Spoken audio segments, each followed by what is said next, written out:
ಸೂರ್ಯಕಾಂತ್ ಸಂಸ್ಥೆಯಿಂದ Karnataka annual solar award, sustainability, decarbonisation, carbon neutrality and net zero summit 2025 ಖಾಸಗಿ ಹೋಟೆಲ್ನಲ್ಲಿ expo ಕಾರ್ಯಕ್ರಮವನ್ನು ಹಮ್ಮಿಕೊಳ್ಳಲಾಯಿತು. ಈ ವೇಳೆ ಕಾರ್ಯಕ್ರಮದಲ್ಲಿ ಎನರ್ಮ್ಯಾನ್ ಟೆಕ್ನಾಲಜೀಸ್ ಪ್ರೈವೇಟ್ ಲಿಮಿಟೆಡ್ನ MD ಹಾಗೂ CEO ಆದಂತಹ ಅಶೋಕ್ MD ಹಾಗೂ ಸಿಬ್ಬಂದಿ ವರ್ಗದವರು ಆಗಮಿಸಿ ಸೂರ್ಯಕಾಂತ್ ಅವಾರ್ಡನ್ನು ಪಡೆದರು. ಈ ವೇಳೆ ತಮ್ಮ ಅನುಭವದ ಮಾತುಗಳನ್ನು ಹಂಚಿಕೊಂಡಿದ್ದು ಹೀಗೆ. ಸರ್ವಿಸ್ ಎಲ್ಲ ಸಾಫ್ಟ್ವೇರ್ ಪ್ರಾಡಕ್ಟ್ ಕೊಡ್ತೀವಿ, ಅದು ಗ್ಲೋಬಲ್ ಮಾರ್ಕೆಟ್ಗೆ ಅಂತೇಳಿ ಒಂದು ಇಂಟೆನ್ಷನಿಂದ ಸ್ಟಾರ್ಟ್ ಮಾಡಿದ್ವಿ. ಸೊ ಫ್ರಮ್ 7 years ಇಂದ ಇದೆ ನಮ್ಮ company. We got a award today for a power solar where automatically it will control the solar power plant.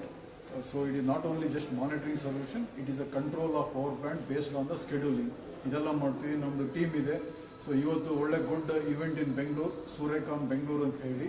So continuous ನಾವು 4-5 years ನಮಗೆ ಒಂದಲ್ಲ ಒಂದು ಅವಾರ್ಡ್ಸ್ ಬರ್ತಿದೆ ಡಿಫ್ರೆಂಟ್ ಕೆಟಗರಿಯಲ್ಲಿ. ಈ ಸಲ ಪವರ್ ಪ್ಲಾಂಟ್ ಕಂಟ್ರೋಲರ್ ನಮ್ಗೆ ಅವಾರ್ಡ್ ಬಂದಿದೆ. Thank you very much. So definitely ನಮ್ಮ ಪ್ರಾಡಕ್ಟನ್ನೆಲ್ಲ ಯೂಸ್ ಮಾಡಿ, ಎನ್ಕರೇಜ್ ಮಾಡಿ. We are here to give all the solution required for solar industry to automate the management of solar asset. ಯಾಕೆಂದರೆ ಸೋಲಾರ್ದು 10 years back ಒಂದು 20 GW ಮಾತ್ರ ಇತ್ತು. ಇವಾಗ 10 ವರ್ಷದಲ್ಲಿ 4 times ದೊಡ್ಡದಾಗಿದೆ.